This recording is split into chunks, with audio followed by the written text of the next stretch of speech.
Ah, Christmas. My favorite holiday. I'm running out of ways to say that. But I do love the holiday. From the food, to the people, to the food, to the atmosphere, to the food, to the food. I will consume the world one day. But I want to keep up my streak of doing a Christmas video every single year. So for this year, I'm going to do a video on every single thing I like from Christmas. So I do a video on Kirby every year. Third year, just talk about everything I like about Kirby. So I do a video on Christmas every year. On the third year, talk about everything I like about Christmas. I have a deep vitriolic hatred for Future Stripe. So yeah, just talking about everything that I like, every kind of media that I like that's Christmas or Christmas related. This is not a ranking video because I didn't really feel like in the right mood for Christmas. So this is just in release order. So, well, how many are we gonna cover? Fuck! It's a Wonderful Life needs no introduction. The story of a guy who thinks it would be better if he never existed. But an angel comes in and convinces him that his life matters. It's a great and uplifting story that happens to tie into Christmas. The reason this really sticks with me is less of the film itself and the millions of parodies that spawned. I remember seeing so many parodies where the angel takes a person back to the past, ends with everyone's life being improved and the person's life meaning nothing. I just kind of got tired of the same joke and went to the version where the guy actually does matter and does improve the world. Unaware that was the original. Needless to say, I was quite happy to find the source of the story, and thus, it means a lot to me. Most of this video is going to be stuff everyone already knows. The more unique stuff will be at the end of the video, but for now, let's talk about Peanuts. Anyways, Charlie Brown Christmas. It's really one of those beauty and simplicity stories. Charlie Brown keeps trying to find the meaning of Christmas. He goes through various ways to find it. Linus quotes the Bible. They sing an ugly tree. Snoopy is there. It's just like my family reunions. Minus the part where Snoopy consumes the flesh of all who's there. But it's just kind of tattooed in my heart and soul. I can quote a lot of it. You probably can do so too. Plus, you know, Snoopy. I must appease him. Send help! I'm just gonna lump all the Ring Dot stuff in right here. They're all very cheap, but they just make me happy. They all have that nice Christmas feel, and are full of memorable characters. Rudolph was my favorite as a kid. I will admit, though, that it's kind of lost a lot of its impact on me after the whole meme of, LOL, everyone hates Rudolph because he was useful. Unfunny jokes aside, it's a crucial part of my childhood. Frosty is my favorite of them all, but I can't really explain why. It's just extremely good, okay? Shut up. Santa Claus is Coming to Town, I feel like starts amazingly. I don't know, it's still good, but it's just not as good as before. I love The Penguin and the Wizard. I sort of reference the line, you put one foot in front of the other, weekly. Also, fun fact, my sister had a crush on the young Santa, and my parents mocked her for it. I am so glad I didn't find out about Rosalie and Cynthia until last year. Finally, there's a year without Santa Claus. I love that this is unironically the first cinematic universe. Just another really solid one, and it's got The Misers, their song being one of my big favorite Christmas hits that I listen to pretty much yearly. Why do people simp for Snowmeister? Just kill me. Ah, The Grinch, just a classic. Another film I make sure I watch yearly, and that I can quote a lot of. I mean, what do you want from me? It's a freaking Grinch. Everyone knows this. When it comes to other Grinches, though, as a kid, I didn't really like the Jim Carrey version. It deserves a watch for Carrey himself, though. That costume looks so uncomfortable, but he moves as if he was born a furry green monster. Then there's the Illumination film. I haven't seen it. Listen, I was burned by the Grinch that year, and I just refuse to be hurt again. If you know, you know. We are no longer in the dinosaur ages. We are now in the age of time that people try to pander to because they refuse to accept that the 2000s are superior. The motherfucking Pac-Man Christmas special, Christmas Comes to Pac-Land, is so stupid. I love it. Because Pac-Man eats everything but the eyes of the ghost, Santa sees the eyes and gets so freaking terrified that he crashes. Now Pac-Man is Santa. Cinema. Is it good? No. Is it fun? Yes. A strong recommendation, honestly. Making a Christmas Carol is easily one of the best of the story.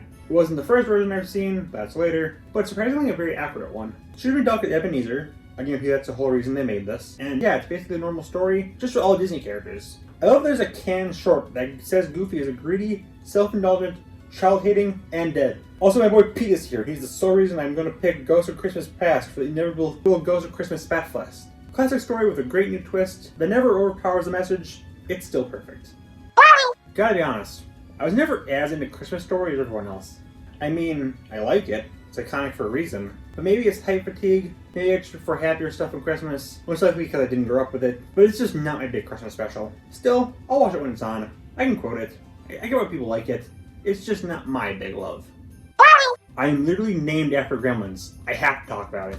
My favorite Christmas horror, as its perfect film for both. It takes place at Christmas, and Gizmo is literally a gift given to the main character, but, you know, murder. The film scared me as a kid, but also fascinated me. Mostly since Gremlins themselves look so cool, hence why I named myself after one. If you haven't seen Gremlins, we're just not friends. It's simple as that. The He-Man She-Ra Christmas special is up there with Pac-Man, and my favorite low-budget 80s Christmas special that's bad that I love. Like, this series should never be anywhere near Christmas, but like the normal show, it's got the same cheesy charm, and this one has Skeletor learning the true meaning of Christmas, and turning a new leaf. It's unironically my favorite thing to come from this series, discounting the Netflix era. Home Alone, back to classics. You know, this film really doesn't have to be a Christmas film. It just kind of happens to take place in the day, but also in the themes of family and all that. The joke about Kevin being a psychopath is done to death, but, like, it's not entirely wrong. Not entirely right either, since he's doing self-defense, but yeah, this is another one I watch really. The second film I quite like too. It's got Tim Curry in it. All Christmas films should have Tim Curry. And that's the only notable cameo in the film. I really don't want to mention that this film unfortunately has Rob Schneider. There's other sequels. I haven't seen them. The second Christmas Carol. And honestly, while it's not my first, it's easily my favorite. It sticks to the original story in all the major beats, but adds just enough to make it its own story. The Muppet characters never distract the Christmas Carol side, and the Christmas Carol side never stop the Muppets from being their funny selves. And the song is great as well, like the first one and Christmas Present song. Speaking of which, the President has a short-term memory since he's always in the present. That's so clever, and because of that, this is my favorite version of the Ghost of Christmas Past. It's Nightmare Before Christmas. What do you want from me? You've all seen this one. Santa Claus is just an enigma. Most have seen it, but no one really talks about it. I like it though. It has a nice arc of the Tim Allen character becoming not a jerk after he brutally murders Santa Claus. I'm half tempted to try and count every single kill in these specials, but yeah, it's fun. I actually like the sequels too. Not much of the original, but I watch them a lot. The Happy Go Lucky Pleasures was Jingle All the Way. I saw that Cookie Down remix on YouTube, and I immediately had to watch this film. Honestly though, it surprisingly aged well. Like, the pink monster falls down, and kids start beating him up. That's so relatable. Kids hate furries. Plus, it's just funny. Arnold really doesn't fit in this film, but there's one scene where his wife is surprised he looks so good in the super buff Turboman suit, but he's literally Arnold Schwarzenegger. He fights a reindeer though, and that's rad. Beauty and the Beast, Belle and Enchanted Christmas feels like a Family Guy bit, but it's real. Like, yeah, Belle was locked in the castle for a long time, but a Christmas special? They realize they love each other here, yet they have to realize that again, and pretty soon after this, since it's winter when Belle returns. This is as low quality as most Disney sequels, but I have a soft spot for it. Mostly because of the villain, Forte, who is just really entertaining because he's once again voiced by Tim Curry. Also, Chip is in this, voiced by Haley Joel Osment, in his best Disney-related role. Mickey's Once Upon a Christmas, yet another Mickey thing. It won't be the last. Mouth owns my soul! It's an anthology of 3 shorts. One about the triplets having Christmas every day, one about Max doubting Santa's existence, and the third about Mickey and Minnie trying to earn money to get each other something. It's aimed at a younger audience than most of the things here, but I was once a little pathetic fetus creature, so I quite enjoyed this. It's our standard Christmas fare, but it's cute and hits the vibe well. Pete. All of the other reindeer is pretty much unknown to anyone outside of a very specific age group, but I'm super glad to be part of it. It's about Olive, who mishears a message saying Santa needs her, so she goes across the world to find him. It's just so much fun. It makes me happy, okay? It's actually done by Simpsons creator Matt Groening. Heck, Homer's voice actor even plays the villain. It's just great stuff. Looks like Parappa the Rapper though. For one film that overtook seeing in the early 2000s to another, Grandma got run over by a reindeer. Why is there an entire song about Santa murdering Grandma that plays every Christmas? I'm tired that my grandma complains about gay people existing every single year too, but do we gotta make a full song about her being GTA'd? Make it into a full movie? It's so weird and poorly animated. Santa literally kidnaps a woman like, my guy, you made a naughty list. Follow your own rules. And the Suit Your Pants Out of Santa song is tattooed to my soul. But, like, it's a memory I'd never trade in. As cheap as it is, it's important to me. Finally onto modern TV episodes of shows, and unsurprisingly, SpongeBob starts it off. Christmas 2 is just really important to me. I mean, SpongeBob is my childhood, so of course I love it. I love the song, parts with Patchy, and especially Squidward's little arc of learning the true meaning of Christmas. I want to sing it all very first Christmas, and you can't stop me. House Mouse is one of my favorite shows as a kid. It's crossover all Disney films, so of course I love it. Its Christmas special is snowed in the House of Mouse. Childhood memories carry this hard, since it's not very special. It's entertaining enough though, if you like Disney films. I like the shorts and the song at the end. It also has the first ever same-sex kiss in a Disney product. To kiss whoever's under it. See? For your appearances, Christmas every day, it was the first time I saw the old cliche of every day being Christmas. It's a childhood dream, but this episode does a good job of showing that it isn't super epic. Then a bunch of other holiday mascots come in and try to murder Santa. Based. Looking back, this episode is so freaking weird. Like, you could never guess most of it. but it's also so much fun. Johnny Bravo's Taking Christmas is quite interesting. It has the return of show creator Van Partible. He came out swinging. He shattered my ribcage. Basically, Johnny needs to deliver his letter to Santa, so he goes to do so with Donny Osmond. Because Johnny Bravo's where celebrities go to voice themselves and help Santa. I don't know. That wasn't a good joke. Why did I write that? This is one of the funniest episodes of the series, but also one of its sweetest. And the closest Johnny gets to getting a girl. A true Christmas miracle. Johnny gets no bit. Going back to Nickelodeon, Fright for Christmas revealed that Danny hates Christmas. Because Danny really is just the biggest cringe lord ever. That's what you have to realize. That gets flipped turned upside down when the Ghost Rider comes in, literally rewrites the world. Everyone rhymes and loves Christmas. It's funny, it's creative, it's got like 5 amazing faces in the scene alone, and the Ghost Rider is voiced by Will Arnett. He has such a distinct voice, but I never honestly picked it up. As I said, this is not ranked, but if it was, Elf would probably be number 1. This might be the film I've watched most of any movie. Every family has a Christmas film they watch yearly, and Elf is that for mine. I can probably quote the entire thing. Honestly, it's to the point where I don't know what to say about it. I'm just so desensitized to this film that it's just fused my DNA, and it became one with me. I am Will Ferrell. Lilo & Stitch is another thing that was just my childhood. So its Christmas special also means a lot. Top part is pretty simple. Lilo tries to teach Stitch the meaning of Christmas. His Christmas experiment, coincidentally, catch a man in Pokedex. But it's got the same charm the show has, all the stuff with Gontu and him learning the meaning as well. It's just cute. Why did Jim make a Christmas experiment? Do they even know Christmas is in space? So many questions, man. Ed and Eddie Christmas special is just a masterpiece waiting to happen. And Jingle Jingle Jangle delivers. Eddie's tired of always getting clothes for Christmas, so he tries to get adopted. A really clever idea that leads to a lot of fun details on the characters. And also, Rolf sings. Beautiful. All throughout this, Ed and Ed try to teach Eddie the true meaning of Christmas. But Eddie is the true Chad he is, and doesn't care, and just steals all the presents. Goat. It's funny, it's clever, and no, I will not talk about the Kinker sisters, they're cringe. Madagascar Christmas Caper is a cinematic gem. Crafted by the very gods themselves, this timeless masterpiece is funny. You should watch it. A Lost Clause is an episode I talked about in my Foster's Home video. And I have much to say about it that's new, so yeah. I almost 50 things to talk about, okay? I love ones that are just self-explanatory.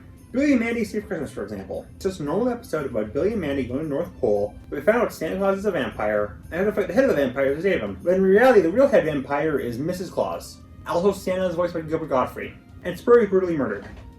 Song time!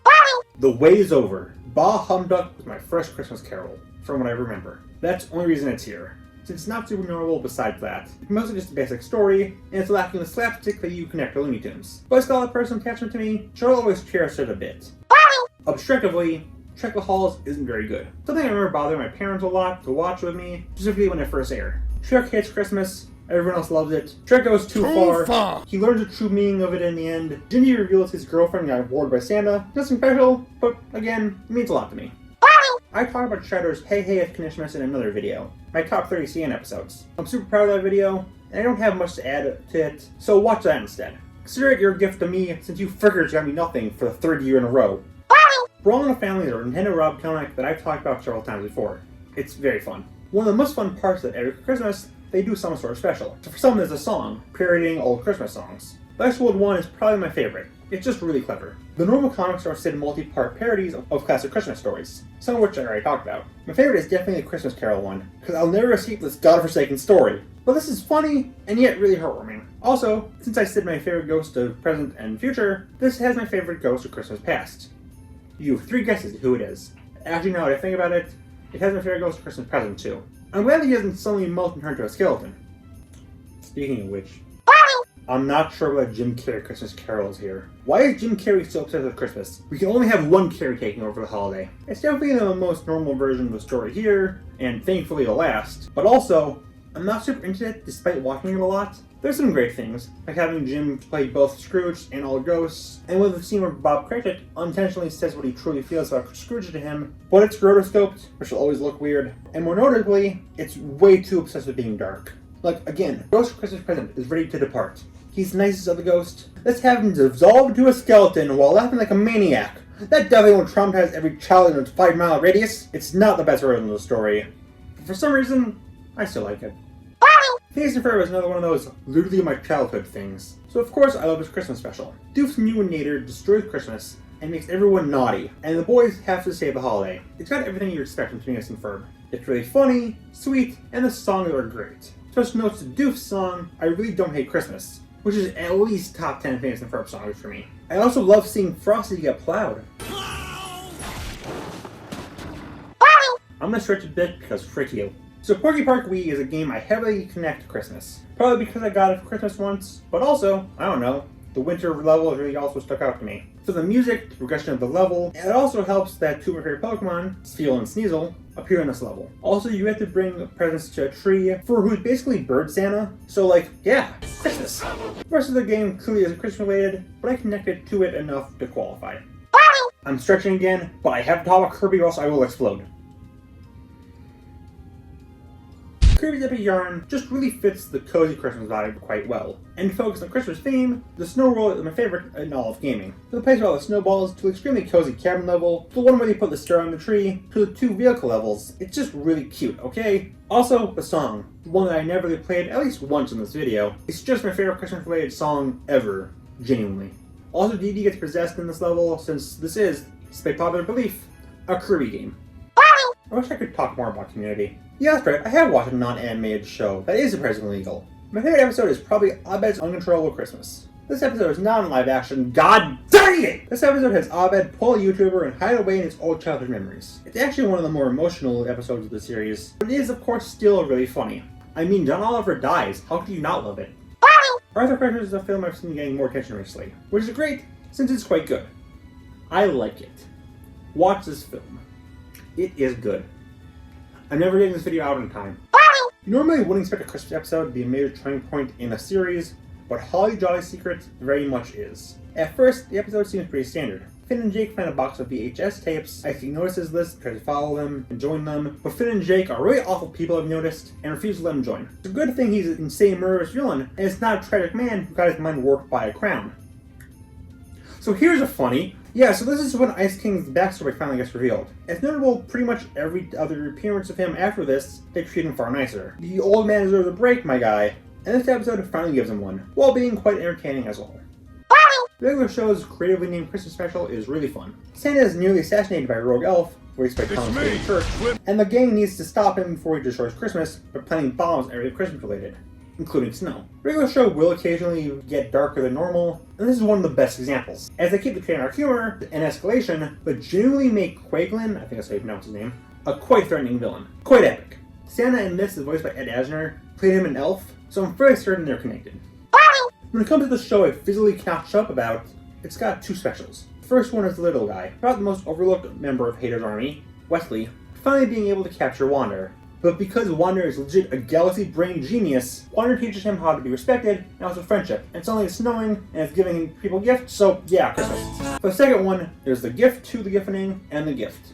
No, that's not a mistake. That's the order they are released. In the gift 2, Hader is horrified to see his employees are actually happy. A true Christmas feeling for anyone who's ever worked retail. As someone has been giving them presents, and it's treated like a zombie outbreak. Obviously, it's Wander being the lovable scumbag he is, and it's shown very well in the first part, technically the second, that's weird, showing Wander give gifts to every character they've met in the past season of their lives, along with how they managed to give all these gifts to the watchdogs. Listen, Wander is like the one thing that warms my cold, inky heart, so obviously, I'm in love with this Christmas special.